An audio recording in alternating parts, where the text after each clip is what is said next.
3/17/2022, regular scheduled city council meeting to order, and I understand that you're prepared to do the devotion. Absolutely. I'm not prepared to do a devotion, but I will lead us in prayer. We'll just, everybody in this room, please bow our heads. Our gracious Father, we thank you, Father, for this opportunity to come together tonight. We thank you, Father, for the sunshine, the beautiful day. We thank you, Father, for the gracious acts of kindness, Father, that we see every day, Father. Help us, Father, to focus on the positive things in our life, in this community, Father, instead of the negative, Father. Help us, Father, to just be approachable. Help us, Father, to be like-minded and think, Father, for the betterment of our community and our people. We ask, Father, that you'll help us, Father, make good decisions tonight here at this table and in future meetings, Father. We pray that we just do things to honor and glorify you in everything we do. Forgive us, Father, for our sins. In Jesus' name we pray. Amen.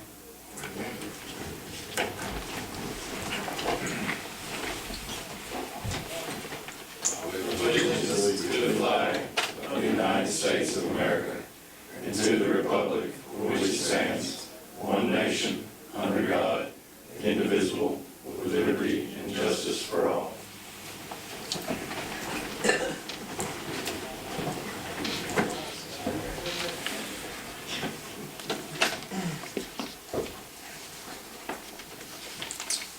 Ms. Keisha, call the roll, please. Doug Brown. Here. Henry Halbert. Here. Alex Jones. Here. David Lee. Here. Brian Spallings. Here. Chandra Wilkerson. Okay. We have established that we have a quorum. Next item on the agenda is to adopt tonight's agenda. Mr. Mayor, I will make a motion to adopt the agenda, but I want to amend it, the amendment to the agenda, add on there an impact fee for sewer and water taps. Okay.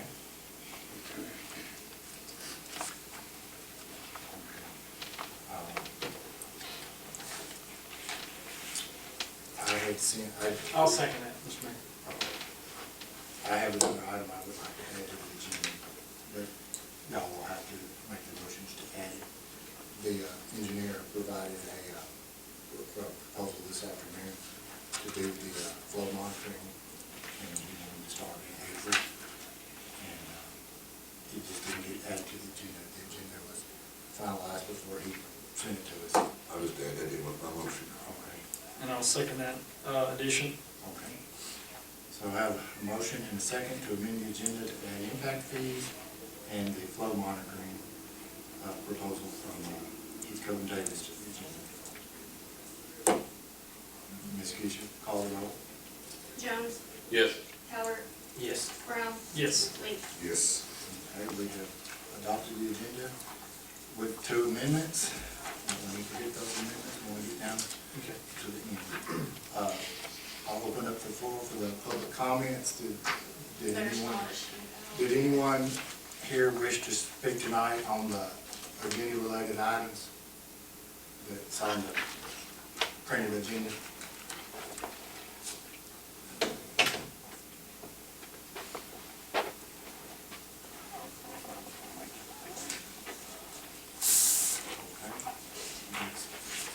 The next item on the agenda is the minutes for the 2/23/22 special call meeting.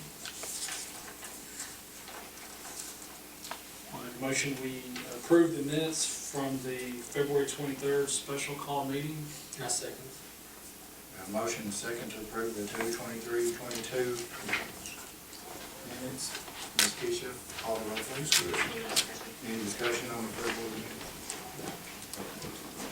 Ms. Keisha, call the roll, please. Lee. Yes. Jones. Yes. Halbert. Yes. Brown. Yes. 2/23/22 minutes have been approved. The next item is the 2/23/22 regular monthly city council meeting minutes. I motion to approve those minutes. Second. We have a motion and a second to approve the 2/23/22 regular meeting minutes. Any discussion? Any discussion on those minutes? I think so. Or we'd like to make him, just note that Doug Brown did vote yes on the approval of the minutes of 126. Should be 22, but it's not listed down there as to what his Oh, thank you. vote was. Oh, sorry. Okay. Good eyes there. Oh, okay. That's what I hear. Ms. Keisha, call the roll. Brown, Yes. Lee, Yes. Jones, Yes. Howard. Yes. Okay. 2/23/22 regular meeting minutes have been approved with the noted adjustments. The next item on the agenda is the February 2022 financial statement. Make a motion to approve.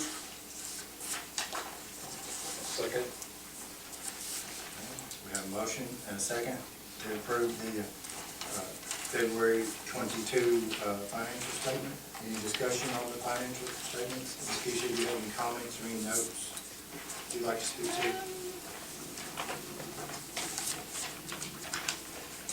Yeah, the only note I had was, under streets, the amount was so high because it included both January and February.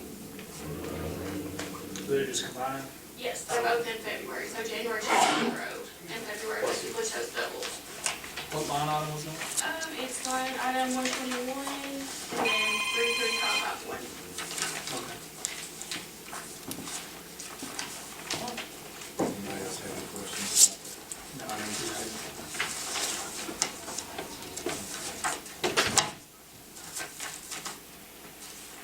We did the motions, right?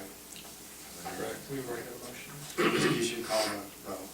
Lee, Yes. Howard, Yes. Jones, Yes. Brown. Yes. Okay, financial statement for February 2022 has been approved. We'll move on now to the old business on the agenda. And the old business on the agenda is ordinance, over this is 022022-1, the policies and procedures manual. This is the second reading, correct? The second reading, yes, and I didn't put anything in your packet, nothing's changed since months ago. Mayor, I've got a question about that. Okay. I don't have the page marked, but on there it's talking about, city employees can't take any kind of, anything like money or whatever.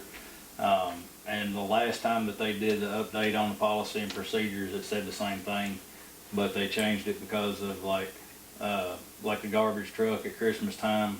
A lot of people will leave like the guys a gift card, or they may leave them $10 or $15 or something like that. And if the way this was written, and I don't know the page, forgive me for that. It's saying that we can't take anything from anybody, and I can't remember how they adjusted that last time, and I wish I'd have caught it sooner than now, but I apologize for that.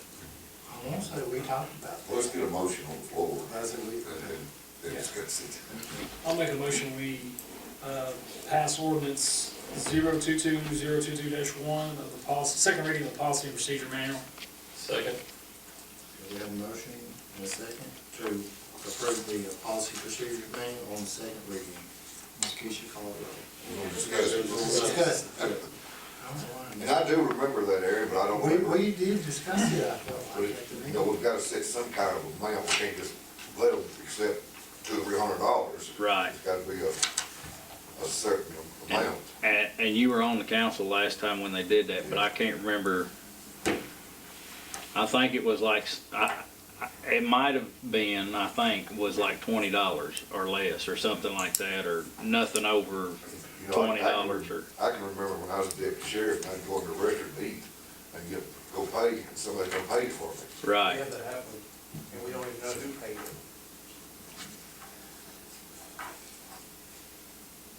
I know we talked about that. It Does was it policy take- and procedures.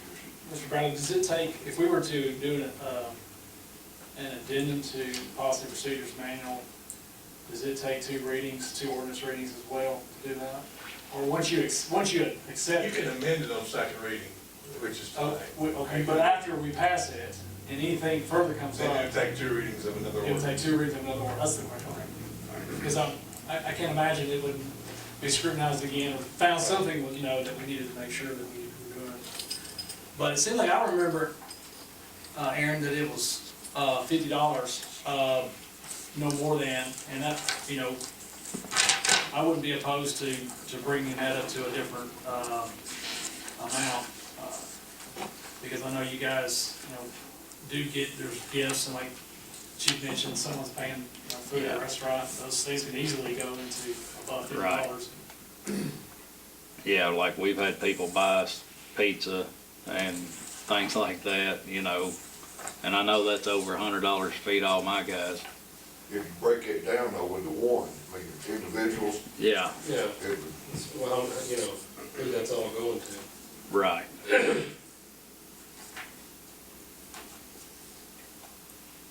I'm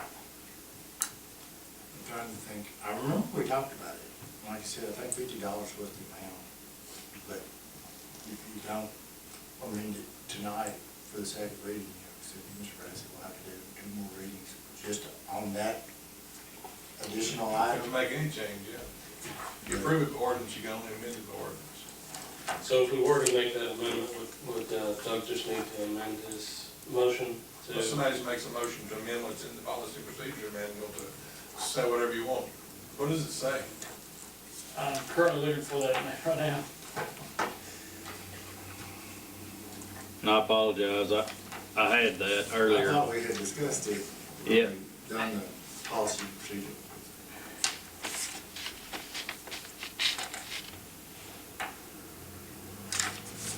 Chris and I were talking about it earlier, and that's what got me.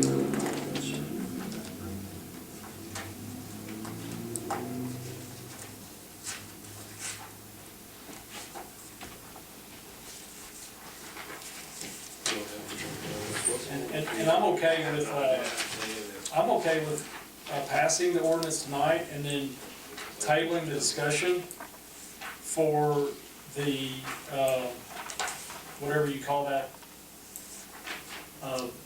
whatever that's called, huh? Yeah. Gratuitous policy, and, going, you know, looking back at that later. Why don't you just defer it tonight, and we'll pass it on second reading at the next meeting. Yeah. We're good with that. All right, We'll I'd like have to- to go through this again twice. I agree. I'd like to withdraw my motion.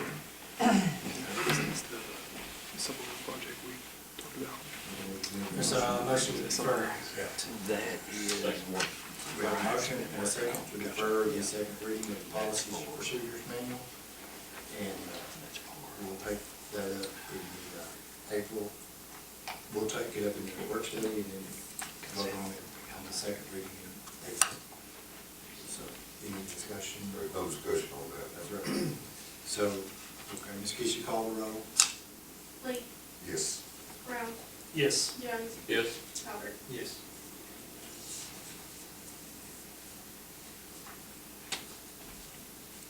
Okay. Motion passes to defer the second reading of the policy procedure manual for approval. The next item on the agenda is under new business, wastewater treatment plant capacity. And Logan is here to discuss his study and his letter and our path forward. Sure. Well, good evening. It's good to be with you guys as always. First I want to ask if you guys have a copy of this letter of recommendation. Was that in our package? It was, Yes, yes. I've got a paper copy if you need one. I usually try to bring extra copies, but did not today. So what I want to do first is just overview the recommendations, you know, just to kind of refresh you guys if you've already read that. It would be nothing new, but I'll overview that and just open up any questions you guys have to discuss. So what our team did, we reviewed, so Chris Carter, the plant staff at the Westmoreland plant provided us DMR data from 2019, 2020, 2021, which we reviewed along with the phasing schedule for Pleasant Grove Farms. And the goal of that was to assess how much much capacity you guys have actually to serve in the short term some of the initial phases of the development. What we found from that, recommendation one, what we outlined is looking at the development as a whole, there's no question that the entire development can be served with the plan that you have, the going through the MDD. So our first recommendation, and what we're actually taking steps toward, a meeting with the state today, with some of the city staff to talk about an expansion of Westmoreland capacity. Very preliminary, but we've gotten the state's initial feedback on them being acceptable to starting to take steps toward doing an expansion. So that was our first recommendation. Second recommendation was really the heart of what is the capacity you have in the plant and how much can you serve. What we found is was not really what we were hopeful for. We were hopeful there would be more capacity in the plant really than there turned out to be. So the data, what I want to draw your attention to, if this was not already clear, the flow that we saw back in 2016, 2017, that DMR data,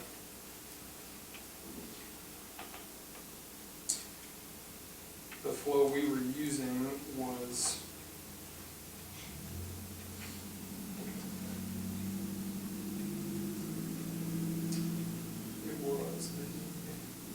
.165 or 165,000 gallons. That was the flow we were seeing on a maximum month basis.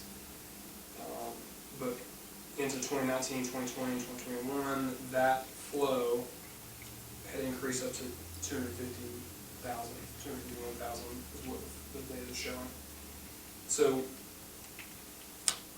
between those, over those 5 or so years, there was a lot of capacity that was lost.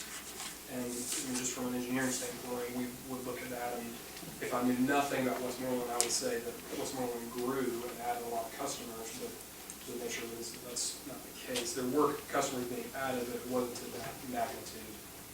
So what we think is that is the result of is that the infiltration, we call it I&I, inflow infiltration into the system, basically rainwater getting into the piping, just continues to worsen. It was already an issue back in 2017, but at this point, you can see how much it has grown from 165,000 gallons to 250,000 gallons. So what that leaves us with is not a lot of capacity to be able to serve the initial phases of Pleasant Grove. What that points to, what we recommend is that you do plan for accommodating the first phase of Pleasant Grove Farms. So there is some capacity there to welcome that and accommodate that first phase. But yes, all the urgency that we plan for an additional expansion. And our third recommendation is continued efforts to fix the iodine in the system. So I just want to probably finish with the last comment about I&I is the more work that you guys do on your system to fix the I&I, the more capacity you gain back from what the reservoir plant can actually treat. I don't think that if we were to fix all the I&I today, I don't think it would keep us from having to do another expansion of Westmoreland plant.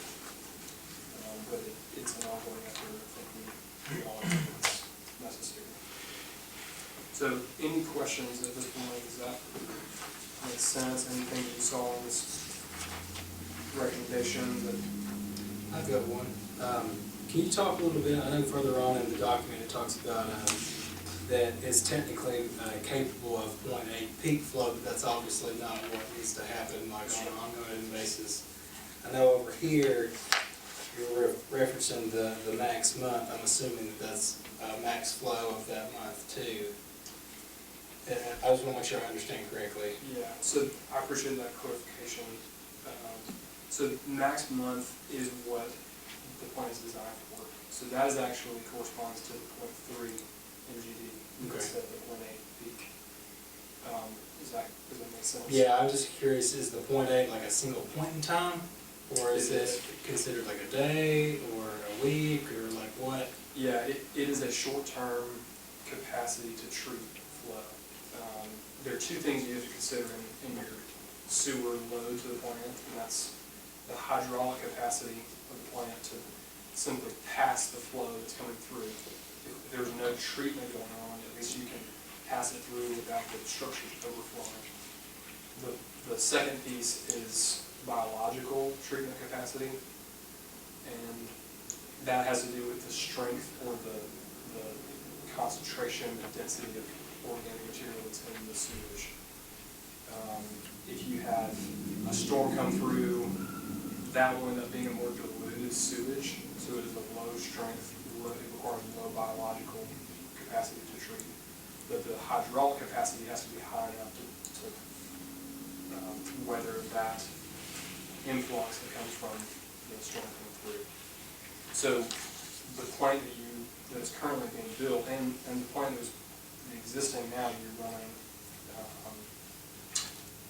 although I'll probably talk about the plant that's under construction now, is designed to handle a peak of 800,000 gallons on a hydraulic standpoint, which can only be done in the short term. So we don't have that capacity to serve development, because development has to be based on the maximum for a annual average. So 0.3 is what we're working with on how much we can treat for developments or domestic, and 0.8 is just a short term. So really the .3 is the only amount that you can truly treat. Anything after that, you're literally just trying to get rid of it. That's right. More so. You can get a violation, maybe, or overground, and all the things that we're currently getting in trouble for. That's right. I want to interject something too. In the meeting today with GDEC, they acknowledged we had made significant improvement on the I&I, and they did acknowledge too that with the numbers provided from the developer of an additional 200,000 gallons per day, that, like Logan said, there was no way that the new plant would meet that demand at all. So it's not specifically I&I, but it's just the demand on the developer. And as everyone knows, that is one development. So whatever we do, we have to prepare for. Well, that was the other thing I was gonna say. So it's not all I&I. Because this document sort of assumes that nothing else changes except for including that development. Obviously, that's not going to be the case. So that they acknowledged today that the I&I had significantly improved based off of the reports was significant. And they said, well, you know, what have you guys done? And as everybody here knows, you know, we've made significant investment in pumps and valves and sewer pits and grinders, and you know, they went out on call and emergency situation, you know, what they had done prior to this situation. So that has greatly improved from the state's perspective. I felt like from the conversation today, from the initial conversation in 2017, that I was in the room, they were very much aware of what our problems were and able to speak to that quite well.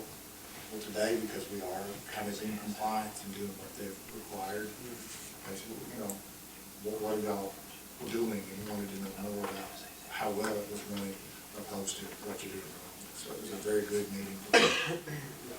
That's a good note to make. I think you guys should be encouraged that you're heading in the right direction, because the state, you're no longer under consent order on for the issues that we've been in the past. And so you're making headway. They're not barking at us for being non-compliant. We're still under the consent order. Yes. We are in compliance with what we have agreed to do to correct the circumstances. So, you know, they today, in the discussion, they had some caveats to move forward, but they were very specific caveats that they would provide us with more information, and that they talked about some things that Logan and I had not talked about to help us reach the goal for additional capacity for future developments that we hadn't talked about before. So all this new information will be coming soon. So those were the positive things that come out of it today, beyond just no capacity. So So now what I get from this letter is that we're facing the fact right now, we can't build no sewer plant. And they just get started on it right now. Yes. And that process did start today. Let me ask you this, I don't know if I've asked you this and you might not know. Is there any possibility the state will let us do upgrades to our existing plant and keep it in operation also? Like tear the metal tank down, build a new concrete tank? Yeah. I think that's something worth asking. I'll elaborate on it a little bit if he's not wanting to speak to it. The output of the plant itself, being 300,000 gallons, is based off, and you can speak to the specifics, the loading and the flow and the bacteria and stuff, not so much the capacity. So they discussed today ways to reduce the bacteria and increase the flow, which is something that Alex has spoken about before.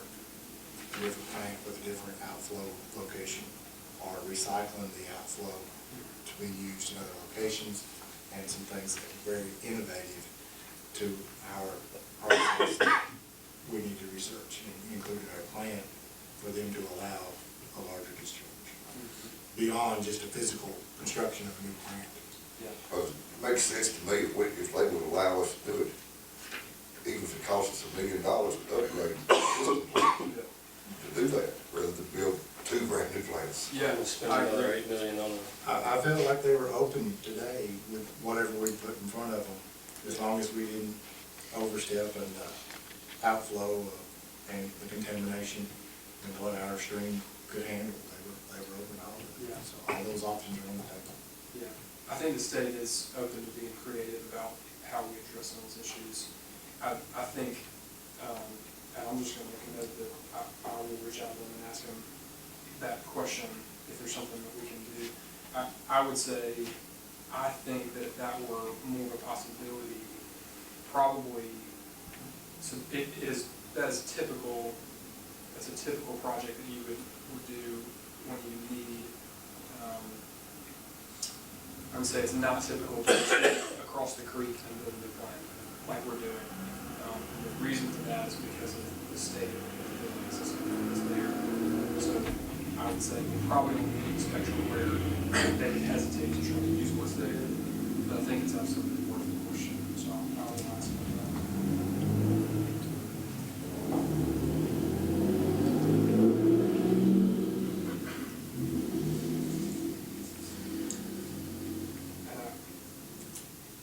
Happy to take any other questions we can continue to discuss, but the last page in this recommendation, this opinion letter, is a breakdown of the Pleasant Farms development. I know that this does not capture all the development that Westmoreland is considering, but these are some of the most real numbers that we have. And so you can see phases 2 through 7, we've marked as being served by a future wastewater plant, whether that's a different wastewater plant at a different location, or if that's an expanded plant at the existing location. And we are projecting being able to serve those as soon as, around this time in 2025, because of the time that it takes to do each of the phases of planning and design and construction and startup for a new plant of this size. If you look at item 4 in the notes, that's our breakdown of the time that we would recommend you guys allow for planning phases like that to get a plant expanded. Any comments or questions on that? No, but is there something that we need to do now, or something in order to be able to continue to talk about? Well, whether or not we want to talk about a new one, or we're just going to wait and see what we find out on the retrofit. I don't know if retrofit is a great word, but it's a word I'm going to use. I think we have to wait until we find out answers from the state as far as if they'll allow us to contribute more water into that creek. before we can address either one of those two options, because we can't even expand this plant that we've got out here right now if the state won't allow us to dump more water into that stream. Well, and Can you talk about the 4 things that they spoke about today that we require before we can submit for approval? Yeah, and that's what I'm hearing is there are a number of things to consider, and there are, and kind of question of what order do we do those in. So what the state is going to require, regardless of the exact path, whether it's a retrofit or discharging to a different stream, or can this receiving water actually take an additional flow? What they require is for an engineer to put together a study, a report of the alternatives, exploring different options for how you guys can treat your wastewater, and that's where we get creative, like using some retrofit, consideration for reuse, using some of the wastewater effluent for irrigation, looking at multiple options for, okay, how can we approach this? And we would put cost to each of those options, and we would recommend, at the end of that report, we recommend the option for the state to then review and approve. So at the end of that, you guys have, when the state reviews and approves it, you guys have approval from the state, and you have a plan for what you're supposed to, what you feel like is going to be the best option to go with. Does that kind of answer a little bit what you're thinking about? The retrofitting can be part of the initial phase of the approval. So we can consider all of those options in the same phase, which I would recommend at this point. We would go ahead and put some thought down on paper on, we could give you guys a proposal for doing a study, which is the first phase before actually starting to design the plan. And if we get a lot of this I&I reduced and get all that fixed, will that open us up for more capacity? I think so, and I'm glad you say that, because I think, so what we've laid out, as soon as phase 2, with the capacity you have now, you can't even serve phase 2.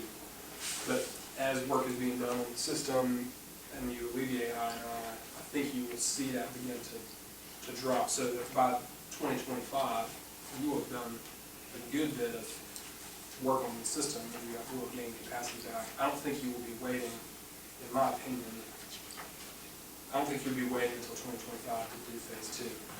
I think it will be a matter of waiting until you can get some I&I fixed, and you just track it. It's really going to be a reason to have your flow monitoring live and checking on probably a monthly basis, and communicating with the developer on, hey, I think we're ready for another phase.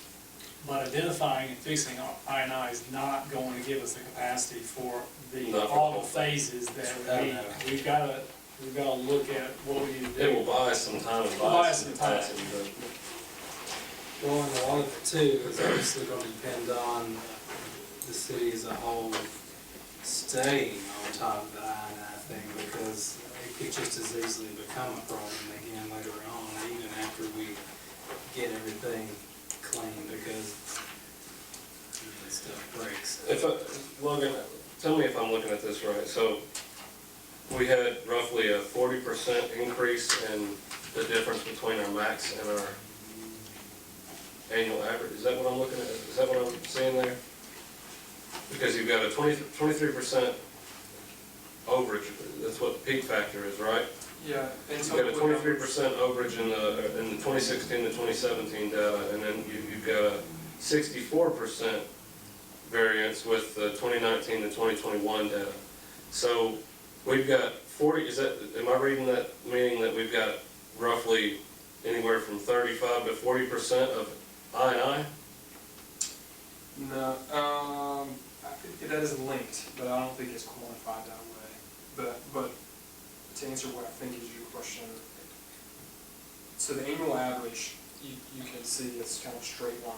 If you were to graph it, how much your flow ebbs and flows over the year, your annual average is going to be flat. Right. And then with the max month, it's going to do this. But that max month is because of the additional flow from I&I. Right. But that could vary from year to year depending on the weather and you had mentioned that, I think somewhere in here, in this, whenever I was reading through this, that, weather, you said something about increased weather patterns or something of that nature. Yeah, this is the way we said is, we feel like the increase in ionized is due to worsening, or exacerbated by the, Higher rainstorm intensity, yeah. basically the more it rains, the more you Right. take it. But I think as far as quantifying iodine, it's gonna be a matter of getting that flood data, and, I think Aaron, and some of the others on the team are actually getting close to that with Hefco Davis and others. I have asked Logan to prepare a request for proposal for us with what his recommendations are for the next steps. And of course, he doesn't have that prepared because of the meeting today, but he will be prepared to come back at the next meeting or a future meeting. At the April work study, you think, or? Can- Logan, is that can- realistic? Can you get that, request for proposal for your next steps in place for us to review? Yeah, when you say request for proposal, are you talking about like the task order? Well, anything that we need to do per this study Yeah, and the long-range plan in order to satisfy the state's requirements for us to move forward. yeah, these are the two things that I think that we ought to consider in the work study session is, I will prepare a task order for you guys for the phases that we have broke down on that third page: study, design, construction, commissioning, startup. I'll provide a task order for you guys for engineering services for those days. And I think that's something we should get started on, and we haven't started on a meeting today. So I'll bring that for you guys to review, and then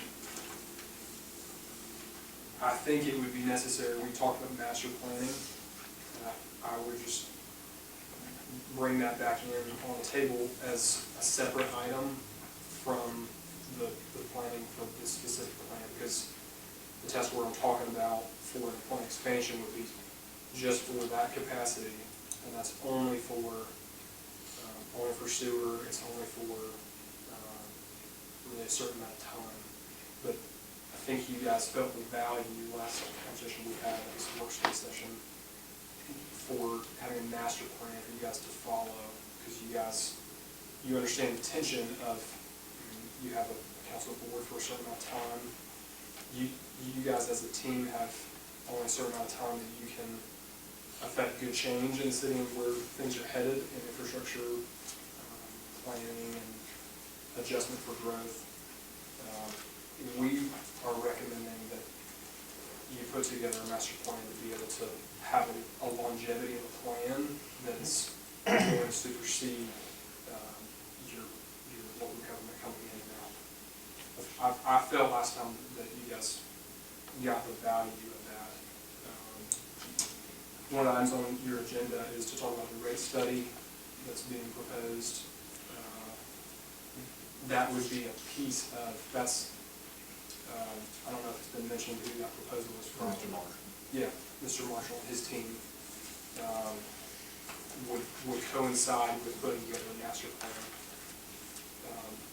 There are 4 questions. I'm stop speaking after this. I feel like I'm giving you a lot, but there are 4 questions in master planning. The goal of master planning is to answer, I'm going to say 3 questions. It's, what improvements do we need to do to our infrastructure?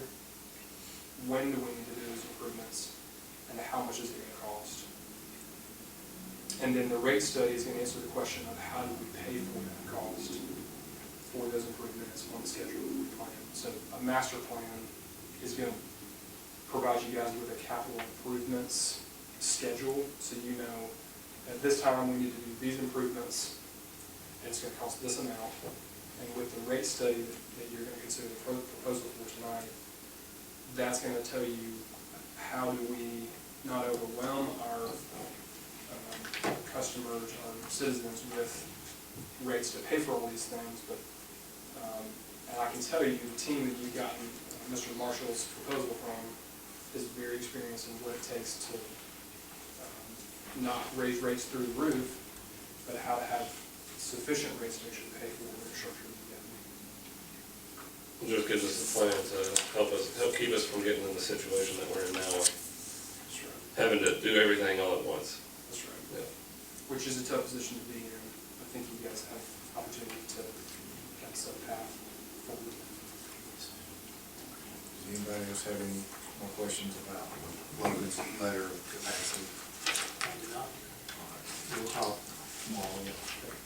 So what I would plan to bring, unless you tell me differently, what I plan to bring at the work study session would be a proposal for the plan expansion, engineering services for that, and a proposal for master plan. Once you guys review both of those. But you're also going to talk to the state about the Retrofit. too. All right. Thank you guys. Thank you, sir. Thank you. Next item on the agenda is the supplemental environmental improvement bid acceptance. We talked about this at the work study, talked about it at the meetings, and the letter of recommendation to approve, to award the bid is in your packets. No, it's not. Yes, it's not what you emailed out. It's the letter, I think I copied it and provided it in the file. I've got it right Okay. A quick little background information. This supplemental environmental improvement project is part of the consent order, and we agreed to do this environmental improvement project opposed to paying a fine to the state or to TDEC Environmental Services. And from what I understand, the fine would then double the price of the project. So they let you do the environmental improvement projects in lieu of the fine. And the caveat to that, this circumstance was that it couldn't be the public side of the system. It had to be on the private side and benefit a large number of people, and it had to be a proportion of the fee. And Aaron, I want you to come to speak to this for just a second. We're going to have a motion. I'll make a motion to award the bid to Cumberland Pipeline LLC under the advisement of Heath Copeland and Davis. I second. We have a motion and a second to approve the recommendation of the board from Heath Copeland Davis. Discussion. Aaron, talk about the part of the project that the Public Works will be doing that initially was in the proposal by Cumberland Pipeline to provide. We're gonna put in the actual grinder station itself, and run the force main and tie into our existing force main. We're gonna hook all that side of it up, and, Cumberland will be doing the actual laterals from the house to the grinder station. And, the sewer main coming, will it be a new sewer main? And we're gonna be doing away with 4 vacuum pits on this, in this, so that'll do away with some of the vacuum system.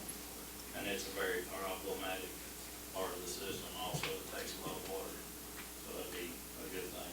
And which pump station is that one yours too?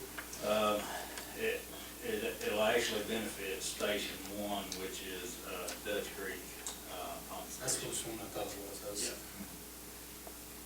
That's the vacuum station that it's pulling from. The original project had quite a bit of pavement and concrete patching and stuff, which was a portion of the cost of the redesign. Our guys doing a portion of the work will alleviate a lot of that cost. So it makes the money that we're using for this project to go much, much further. And all that being said, we have a motion and a second for this approval. Does anybody have any more questions about this? Ms. Kish, you call the roll. Brown. Yes. Lee. Yes. Howard. Yes. Jones. Yes. Motion passes for the approval for Cumberland Pipeline to receive the bid. The next item on the agenda is road closure for the Jeep show. Keisha spoke to this at the work study. Do we have a motion? Motion to approve. Yeah, I'll second. A motion and a second to approve the road closure for the Jeep show. Any discussion? And if she's gonna coordinate with the police chief and the fire chief. And right now, at this time, you don't have any problems with that? And is that closing down Park Street all the way to the, is it gonna be held over here or on this side of town, like it was last year? It's gonna be across the street. Across the street here, okay. And so she's wanting to close down basically from the stop sign down to like right before like Grandpa's music. Okay, okay, like it was last year. And they can go Similar. Same as last year. Similar. Yeah, it's just for like 4 hours. Yeah, yeah. Okay. Motion and second to approve closing Park Street during the Jeep show. Ms. Keisha, call the roll, please. Lee, Yes. Jones, Yes. Brown, Yes. Calvert. Yes. Motion approves for the street closure for the Jeep show. The next item on the agenda is ordinance 03022-1, the rezoning of the Pleasant Grove Road property. Mr. Mayor, I'm gonna make a motion on the first reading, ordinance 032-022-1. I'll second. I have a motion and a second to approve the ordinance. Is there any discussion on this? No one is up to speed on what we're asking for with the rezoning.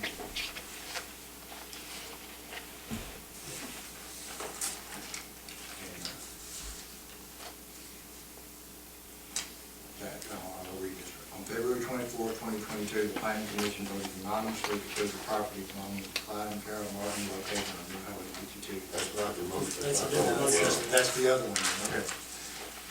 Whereas the Westmoreland Planning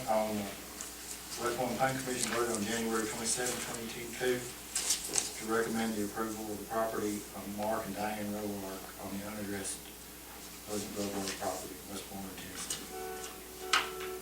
And then the public hearing was held on March 24th, 2022. Yeah. We've not had a public hearing, that's when it will be. Yes, It's on second reading where you. that's the second. On April 7th. Okay.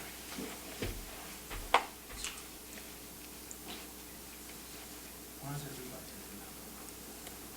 that? Posted, it's posted for second reading. Okay, I'm with you. Call for question. We have a motion and a second for the rezoning ordinance. Ms. Keisha, call the roll, please. Brown, Yes. Calvert, Yes. Jones, Yes. Lee. Yes. The rezoning of Pleasant Grove Road property. The next item on the agenda is ordinance 0322. The next item on the agenda is ordinance 032022-2, rezoning of Highway 52D, the Martin property. That is the second. I'll make that motion to pass ordinance 032022-2. First reading, I believe. Yes. We have a motion and a second to approve the ordinance. Any discussion?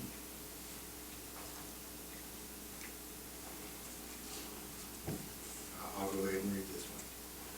On February 24, 2022, the Planning Commission voted unanimously to approve the property belonging to Clyde and Carol Martin located on New 52, Doug West, map 44, parcel 9.01 to be rezoned from C2 to R1. Does anybody have any discussion on this any further?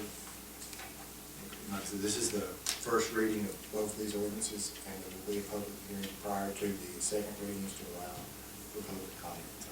I think we have received some comments that sometimes the community did not know when we were doing these things that we had gone through the process until we were done. So that we'll have an opportunity to speak on this prior to the second reading. Ms. Keisha, call the roll, please. Jones, Yes. Lee, Yes. Calvert, Yes. Brown. Yes. Motion passes on the first reading of the rezoning of the Highway 52 property. The next item on the agenda is the budget amendment.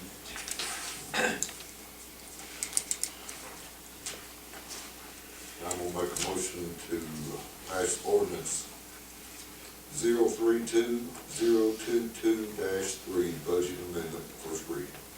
Second. We have a motion and a second to approve the budget amendment. And we'll move into the discussion portion.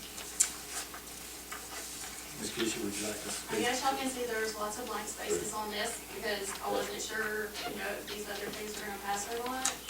So if we pass these other items, this will all be updated before second reading. But right now, all we have on there, with an actual dollar amount are the engineering services and the pumps. Both of those are under the sewer department. Mr. Bradley, I don't know if you have the information for the budget amendment in front of you, but there are quite a bit of unknowns in this amendment. And I guess that's acceptable as long as we correct it by the second reading, as we spoke. Long as that's substantial. Okay, there will be. Well, wait and pass it on 2 readings after you get the information. All that just, Yeah, I'm just waiting, I just defer it, just simpler, you don't need to pass it, it's all the blanks. I withdraw my motion. I'll make a motion that we defer this until April. Yes. Yeah, we should have all the information on it. Okay. I'll second that. Okay, Ms. Keisha, call the roll. Any more discussion? Okay. Okay, sorry. Brown, Yes. Lee, Yes. Calvert, Yes. Jones. Yes. Okay, we'll take this back up at the work study in April, and then we'll vote on it in April's regular meeting. The next item on the agenda is the resolution R-032-022-1, the Community Development Block Grant Application. And I'll make a motion that we approve this resolution to, in the interest of purchasing a fire engine. Second. we have a motion and a second to approve the CDBG grant for 2022. Any discussion? We talked about this in detail at the work study, where it would be It's more advantageous for us for to the apply for fire it. engine opposed to do an infrastructure project.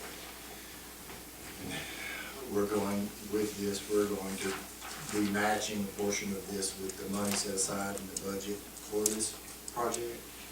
And all of that is going to be for this. Since we're discussing, we need to change the resolution verbiage that mentions, She has. okay, She's aware. all right. Just to finish my statement, there's the, Yes, Yeah. yes, yes. I never, I won't finish it. We have made that correction already. Okay. So we have a motion and a second to apply for the CDBG. Ms. Keisha, call the roll, please. Calvert, Yes. Lee, Yes. Brown, Yes. Jones. Yes. Okay, motion passes. We will be, that deadline is approaching, so we'll be doing that very quickly. The next item on the agenda is the subdivision regulations rewriting.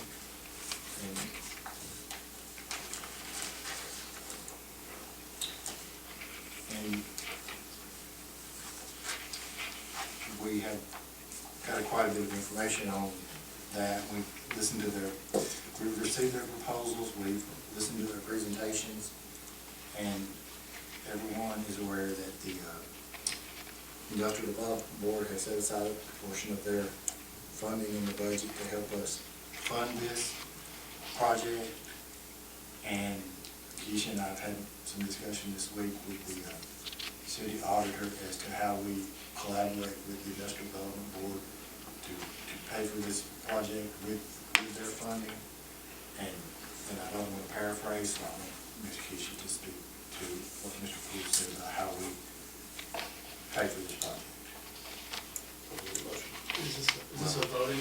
This will be a vote, we need to vote on approving his proposal, so that it's. Okay, I'll make a motion, we approve the proposal for the subdivision regulations. Second. Okay. We have a motion and a second to approve, the subdivision regulations rewriting. And I don't have these in order, I don't know. That's it. I've got it sitting here backwards. The proposal is to allow Griggs and Maloney to do this study And the total price is not to exceed, per their proposal, $39,850. And there are 2 phases to the proposal, and as I started to speak about previously, the Industrial Development Board has agreed to a sum of money that will help us fund this. And Ms. Keisha spoke to Mr. Poole, the city auditor, today, and how we collaborate with the Industrial Development Board for them to pay their portion, and I do want her to speak to that as part of the approval. He basically just said whatever's easiest for us to do, we can send them, 2 separate checks, or we can send them one check from either the city or the industrial board and have the other reimbursed. So personally, I think it's easier just to send 2 separate checks. And this invoicing, if you will recall, the total amount of $39,000 isn't necessarily the complete price, because where he's got it broke down in some of the phasing and the processes of it, with the meetings from the different teams that will be involved. A lot of those people are the same people that just sit on different boards and committees. And his base price beyond that, includes, processing of data processing and travel time and hotel rooms and things like that will increase the price towards that final number. But it also will include more likely expenses from this year's budget and next year's budget, which we've not tackled yet. So how we necessarily pay with, like Keisha said, writing 2 checks, this could potentially be a further budget amendment. But we understand why this is necessary, and through the proposal that we're expecting to receive for this price. Right, who's gonna be in the contract with this company? Is it gonna be a contract with the city or with the IDB? The proposal was put out through the IDB. Is they gonna be the ones hiring them? Because if the city's gotta appropriate the whole amount of money to cover the contract, and the IDB can reimburse you. Well, those are the questions that we asked Mr. Poole. He didn't seem to. You gotta appropriate the money. Yes. So, I guess, if they vote to approve this, will that be to appropriate the money or to approve the contract? Well, the only way you appropriate money is by an ordinance, which amends your budget ordinance, which you've got an amendment that's gonna be coming up the next meeting. I assume you can include this in that. Okay, so we Fill in can, one of those blanks. so we can accept the proposal and then do the amendment in the April. Yeah, you're not gonna sign a contract to appropriate the money. Okay. That's not right. We're just accepting the proposal by this motion that I made, Yes. correct? That's from my understanding. To initiate the contract documents, and then the budget amendment will come in And April. we'll figure out what part of the IBD is gonna do as well. Yes. Typically, it would be the city paying for subdivision regulations. The IDB has nothing to do typically with subdivision regulations. I understand this is an unusual situation here. The Planning Commission has complete control over subdivision regulations. We have I think the reason the IDB wanted to do it, they want to go deeper into the process is what. Want to get better regs in here. I understand that. Yes. I'll call the question, the vote. Okay. Ms. Keisha, call the roll, please. Lee, Yes. Albert, Yes. Jones, Yes. Brown. Yes. Okay. Motion passes. We will take up the contract, and then we'll do the budget amendment in April to appropriate the money.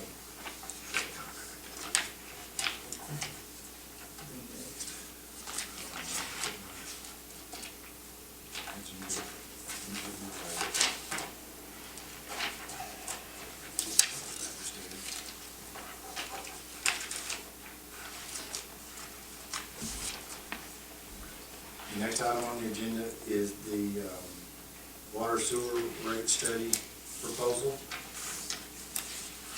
And everyone, if you don't have that in your packet, you've received it initially or by email. And he, between the time he gave us the presentation, he cleared a lot of stuff up. Well, I'll entertain a motion before we get too much into the discussion. I'll make a motion, we award the water and sewer rate study to the Jackson Ford. I see. We have a motion and a second to award the water and sewer rate study to Jackson and Thornton. Any discussion on the matter?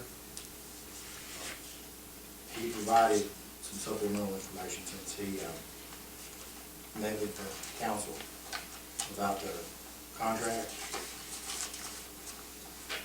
And initially, they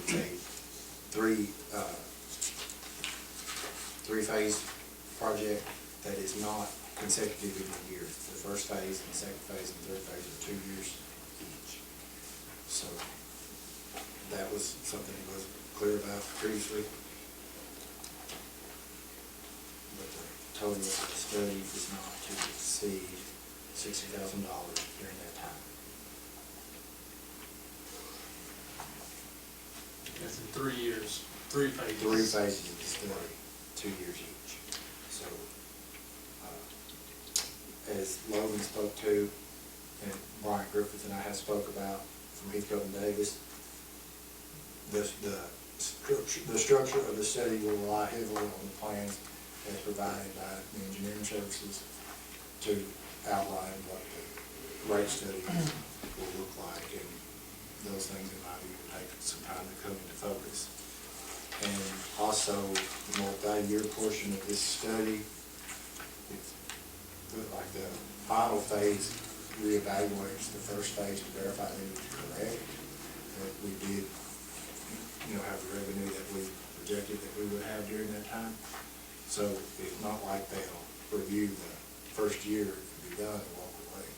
So when we do this, it'll be an accurate picture of what they recommended versus what actually took place. I feel like it's, and our previous utility studies have been a one and done, a 3 to 5 year look ahead to what the rates are, and we're in the final year of our current rate study now. It doesn't provide very much of a picture forward beyond it's time to do another study. Mr. Mayor, what I'm beginning to be worried about is that we have a lot of studies on the horizon, and this study, what I don't know yet is, will this study overflow into the master plan that, a proposed master plan that Logan was speaking about earlier, and will several of these things do the same thing? And the city is paying for the projects to speak to the same thing, maybe, even especially if they're spread out, and this board changes or people forget, and because there's so many things that's coming at us with this project, and we're trying to get all of our ducks in a row to make sure everything is well within working order of the massive amount of change that we got coming with our infrastructure. I worry that we're just, and again, I don't know the answer to this, I'm throwing this out there because I don't know, but I feel like these services they seem to provide some of the same similar things. Does that make sense to the rest of everybody, or am I just, and I may be overanalyzing this, and I apologize if I am, but I want to make sure that if whatever Logan's proposed plan is for a master plan, that it doesn't dip into the same things that Jackson and, what's the name of this firm? Jackson Thornton will be doing for the city of Westmoreland. You don't want to be paying for it twice. Well, I don't want two different services, right, I don't want two different services to do the same thing. Mr. Marshall spoke about it in his presentation. He said he's not an engineer and he can't build our system, but he can So basically, this price is it out for us and tell us how to pay for the system. going with this structure of the rate study. Basically, he would be working alongside an engineer as we develop the master plan, and it would be a kind of a breathing process as far as it would grow along as we develop it, right? Is that correct? That's what Mr. Marshall spoke to, and that's the way, when I spoke with Logan, and I've also spoken with Brian Griffith, the two firms and the Mr. Marcus' firm will work in conjunction with each other to provide the overall picture. But, you know, Logan has no control over the financial aspect of it. He could just explain to us how to meet the regulations and how to deal with it. And Mr. Marshall can only, and our city auditor can only speak to what the rates need to be to provide it. So they don't overlap it in this respect, I don't feel like. Well, Other than we're not sure though. maybe what the time frame is that we'll have the information, or how over it'll be when they compile the information to the reality of it. I just, yeah, and again, I'm not, you know, I may be over addressing this, but I don't know that I can consciously vote for it if I believe that there's some further actions that we can take, that we're gonna take, that's gonna do the same thing or do similar things. Well, So that's, I'm gonna just leave that there. I will, without going, because I don't have that information with me, but I'm going to provide it to you in the near future. I can say that the consent order, for example, has some of this as requirements. And if we've amended the agenda tonight to talk about capacity fees and developer stuff, that'll all work hand in hand as well. And that will come from this type of study. So, you know, the requirement to have this put in place is certainly there under the consent order for the sustainability of the sewer plan. But like you said, it's multiple paths to the same thing, and I'm not really sure that we've defined the path. Doug, I think the way this is structured, and doing this in 3 phases, is, so initially, if the way it all made sense to me is correct, initially, all they're gonna be doing is taking a look at the way everything, the status quo of how it is today, and then, which this first phase will give us an opportunity to develop a master plan, and then hopefully we would have that done and completed by the time that we entered the second phase, which the second phase of it would basically take a look at what our master plan was and how the changes or lack of changes or whatever that may have been that happened during the first phase or in the past is addressing the cost that will be associated with those things that are in our master plan. And then the third phase of it would be, or phase 2B, would be designing the rate around affording us the opportunity to be able to proceed with the master plan in the future. Does that make sense? Yeah, And it's kind of the thing that Logan had mentioned, that, you know, the plan itself would actually tell us what we need to do, how much it would cost, and how long it would take. And in that master plan, some of these same steps have to align. And that's kind of, again, that's kind of where I'm at. Well, I think this is gonna help us just to, it's basically like going to your accountant and saying, hey, how do I pay for this? How do I set myself up for the future to be able to do what I want to do? I think this is what this is gonna help us. It's gonna work in conjunction with that master plan in order to help us get to where we want to be. And hopefully keep from having to raise any water rates, or if we have to raise any water rates, minimize those in the future. What we've typically done in the past is a phase 1, of revenue requirement analysis. That's the snapshot of right now, which a lot of us are familiar with what it's costing us right now, but really we're unsure because we don't have any of that on paper or a path to clearly get us on paper. And that's a good part of what we discussed tonight is the right now. And then the cost of the services, you know, as we've made these adjustments, you know, we certainly want our rate structure to be able to pay for those services. And we expand, and as we know that we take on certain developments, we need to know that our structure is in place to where that development pays for itself, opposed to having the current citizens or businesses suffer from the cost increases of expanding the services. And phase 3 is a combination of kind of both of them, in my view, and the bigger picture. And as I said, I spoke to the engineers, they highly both recommend Jackson and Thornton to be the people that provide the study. They work with them just about nearly everywhere that they work with people. And the engineers don't handle so much of the financial portion. These people don't handle so much of the engineering portion, but they work with it kind of in tandem with what we need and what's required. But you're right, about the timeframe and of the duplication of the services could potentially happen. I don't know how to answer the question otherwise. I mean, this was the only real proposal that we had for this project, that come through. And, I mean, he will have, if we approve this contract, of course, we won't have to appropriate the funding. And he'll have the initial meetings and startups. That's be one of the things that we can address in the initial meeting, knowing that we have to do this. How do we prevent that in the process? I feel like that's a good first question. How do we prevent the overlap of studies? I think we should vote on it.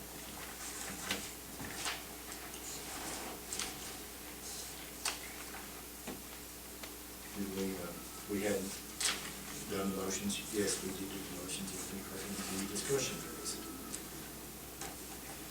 Ms. Keisha? Lee, Yes. Brown, No. Albert, Yes. Jones. Yes.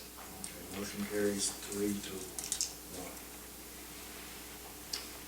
The next item on the agenda is the Sports Freaks Committee.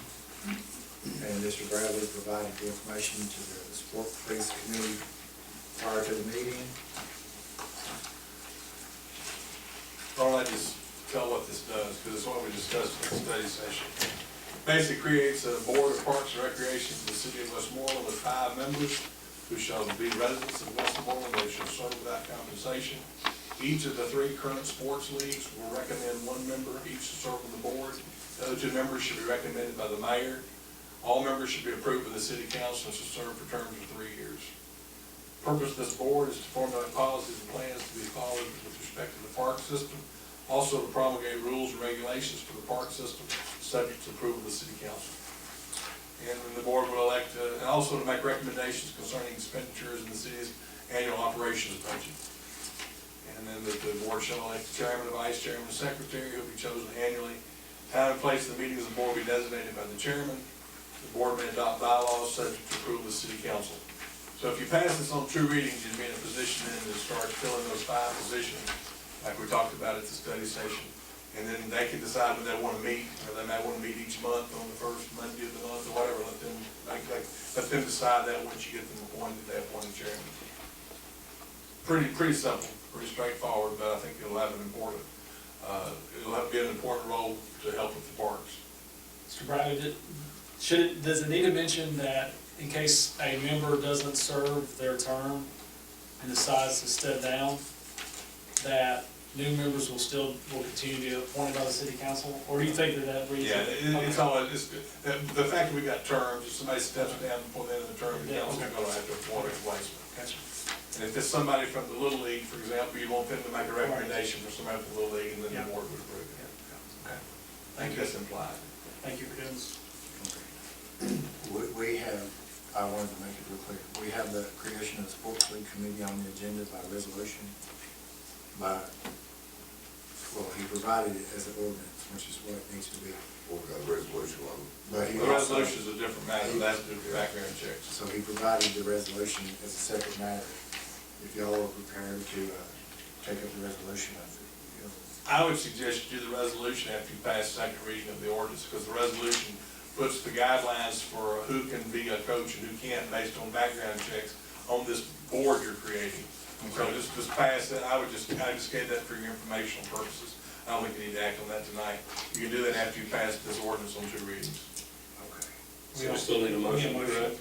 Yeah. I'll make a motion to pass this ordinance to create a board of parks and recreation for the city of Westmoreland. My second. A motion and second to adopt the ordinance, to create the Parks Committee. And now, quickly into the discussion portion. I do have one question. It's not really so much to the passing of this, but if for some reason a fourth sport or a fifth sport or whatever comes along, how would we amend how many are on the board or representing a new league or going A forward? couple ways you could handle that, and I thought about that. One is that you've got these two other members. You could make sure that one of those other members was involved with the fourth sport. The other thing is just to amend the ordinance. And if you ever get to that point, you might want to have a 7-member. See how it goes. You might decide to add 2 people to it, with one being the new sport and then one other person, so you have an odd number. So, but you certainly would be able to make that change. But for right now, it's 3, so that's why I did it with the 3. Would it be another ordinance to amend it? Yeah. That's what I said, I wanted to verify. But if, like, for example, if in 2 years a new league comes in and they suggest someone, this board could appoint that person as one of the 5 without having to change the ordinance, is what I'm saying. Correct. But at some point, you might want to go ahead and change it anyway. It's been 3 for quite a while, from what I've heard. Will the board itself make the recommendations to amend the ordinance, or will the city have to take that up on our own? They can make whatever recommendations they want to the But board. if we decide to expand it on our own, Of course you can. we can You're require the that. city council. Yeah, you want to create it, you can amend it however you want to.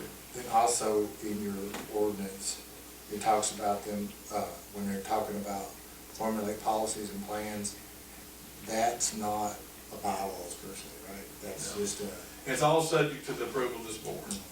They're a recommending board. but like the industrial development board has bylaws, or rules, regulations that they're required to follow. But This that's gives not them the policy. authority to do it if they want to. The ordinance says they can adopt bylaws if they want to.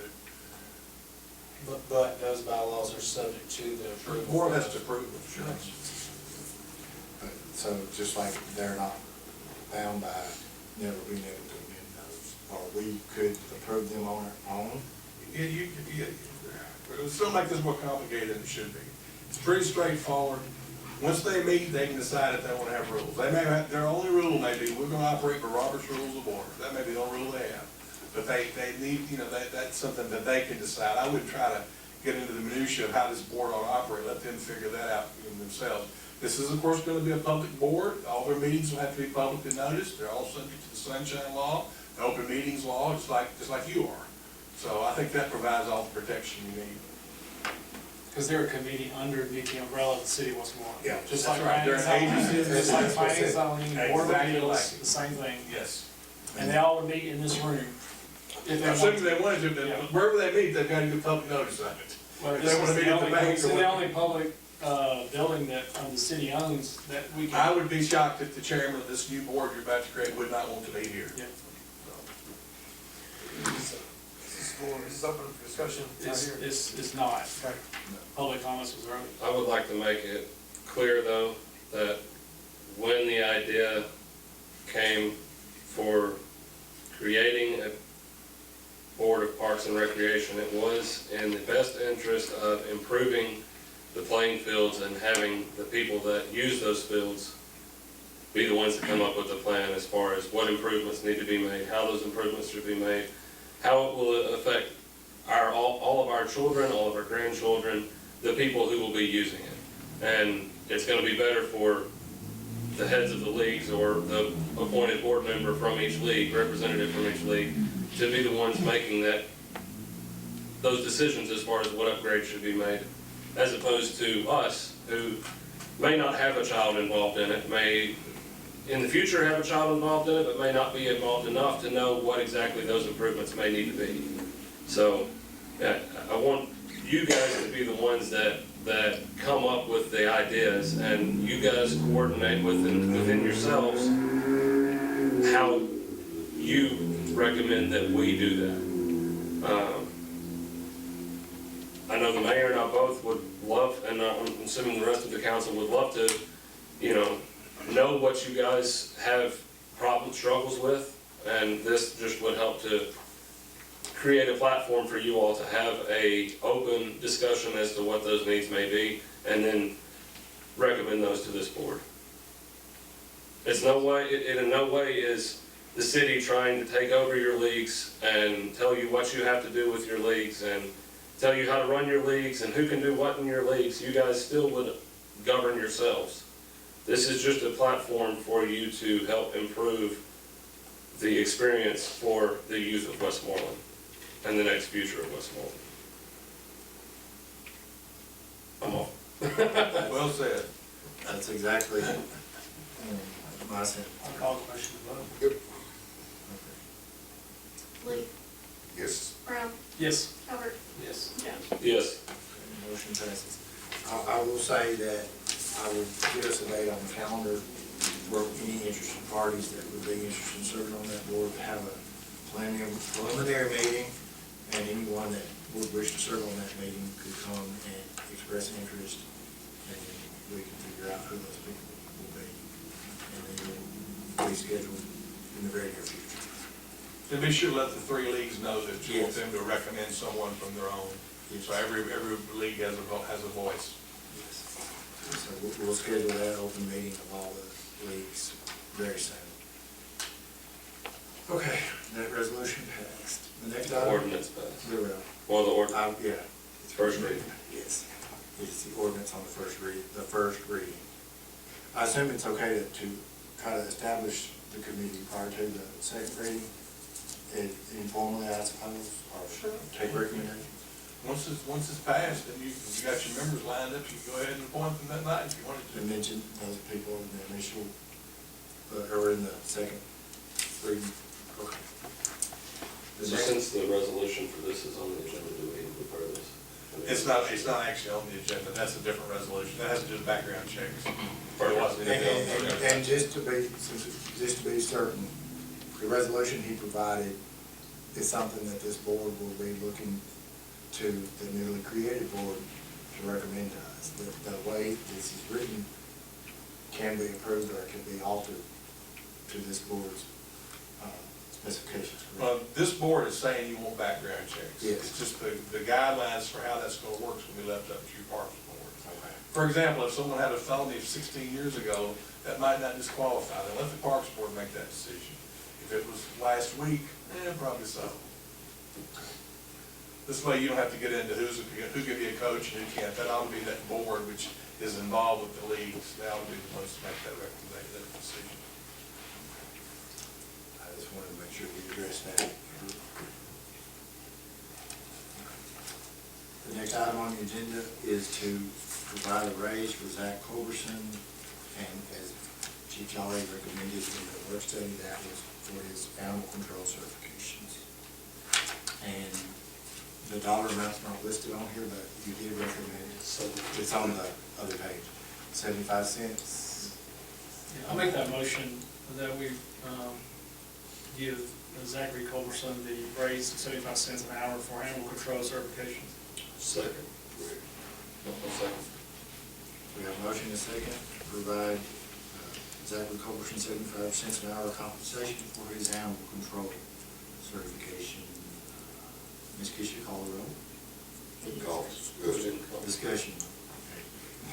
As we discussed at the work study, per Chief Jolly's recommendation. Does anybody have any questions about that? Ms. Keisha, call the roll. Calvert, Yes. Lee, Yes. Jones, Yes. Brown. Yes.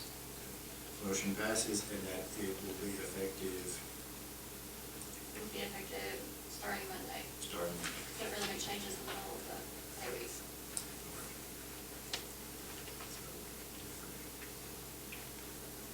When did he receive his certification? 2 weeks ago. Did y'all want to make that retroactive? We done passed it, moved on now. Okay. So it's not going to be retroactive? 'Cause Well, we done, no, we didn't vote on it that way. Okay, I'm just making sure that, because I mean, I'm sure the phone will ring tomorrow, and someone will come in the office and ask that question. So, okay. The next item on the agenda is a raise for Roger Carter for being the ADA coordinator. I'll make the motion to approve the raise for Roger Carter of 75 cents an hour for the ADA coordinator responsibilities. We have a motion to provide I second that. Brother Carter. And we have, Cameron has second that motion. Now, we'll move into discussion. We talked about this at the work study. I'd like to discuss the fact that we already approved this pay raise, and unless I'm wrong, to $17.75 during the special call meeting over an hour ago. This is not the same thing? It's not included. It was on there as, yes, it was. So it's the same thing? So we've already done this? No, it's supplemental funding to what's on there, but because we knew the money would need to be out of it. If it was included, if the raise from earlier and this raise, that would make it the $17.75. But we already approved a raise of $17.75. So we have a motion and a second, but it's already been done. I retract my motion. Is that the way you We understood can it? do it either way. We've I already mean, approved it's it. gonna be It's already been $17.75. done. Okay. It's done. I retract my motion. Yeah, we're done. Okay, so it's already there. That's all. We still got two more items I in know, there. I remember. That's good that we did that, because it was included in the calculation. I guess that's how you voted.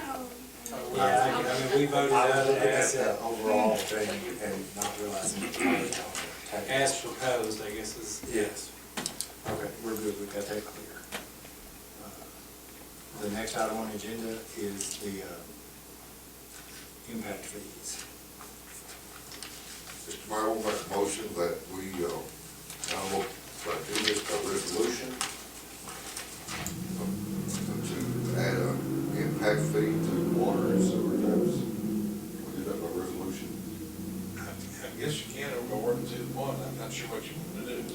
First, I've heard of it, so. I'll second it so we can discuss it. What is it you're seconding, I guess, what's the motion Well, to approve? Yeah, the motion is that, to create impact fees for the city of Westmoreland for future projects, to actually have something that other municipalities have already in place, but Westmoreland does not.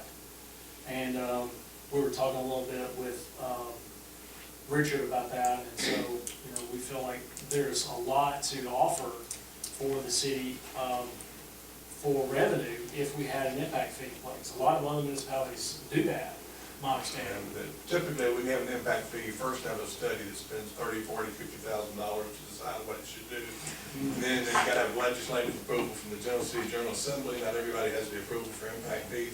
Sounds like what you wanna do is a tap rate increase, or tap fee increase, which you don't have to have anything to that, just a vote of this council. You can decide whatever kind of a rate you wanna put on these people, and not call it an impact fee, because that raises a whole different, okay. There's a lot of different things involved with impact fees. You don't even have to track to show that the fee you charged was actually used because of the impact that fee, that project created. So you don't think it's. No, we don't want to make it more.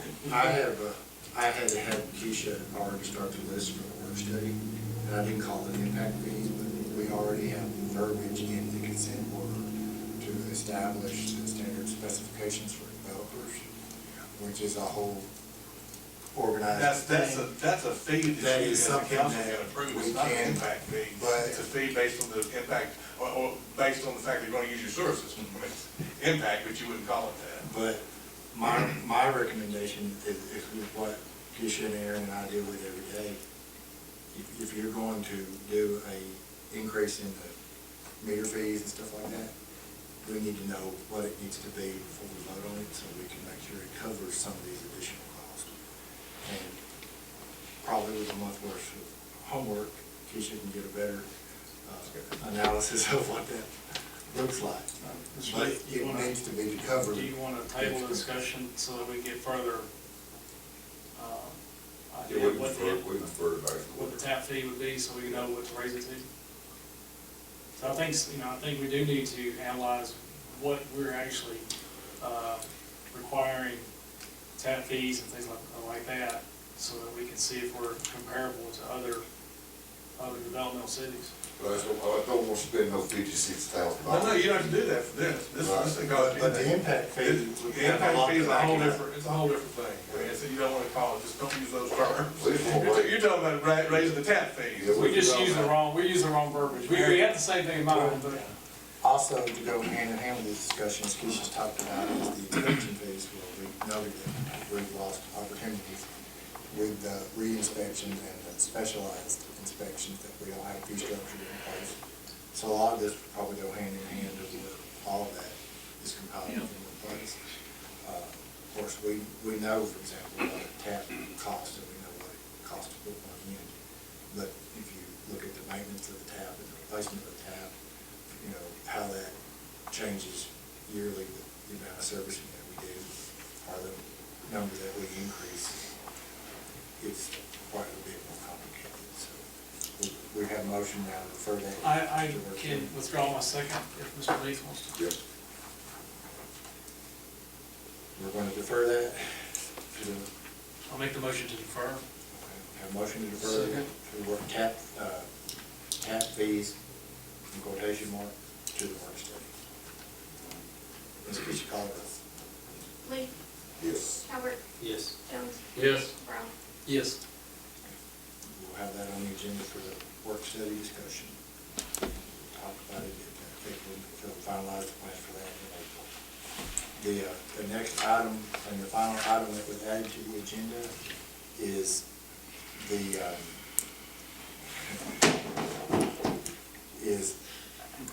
approval from Brian Griffith